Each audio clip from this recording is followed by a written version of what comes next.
ఆదిశక్తి ఆకృతి ఆత్రిజాత పార్వతి తానువైన ప్రాణధవుని చింతకు చేరుకున్నది.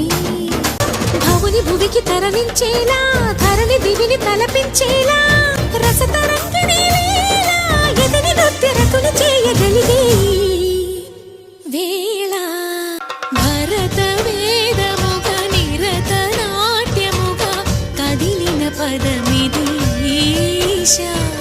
శివని వేదనగా వని వేదనగా పలికిను పదము పరేశా.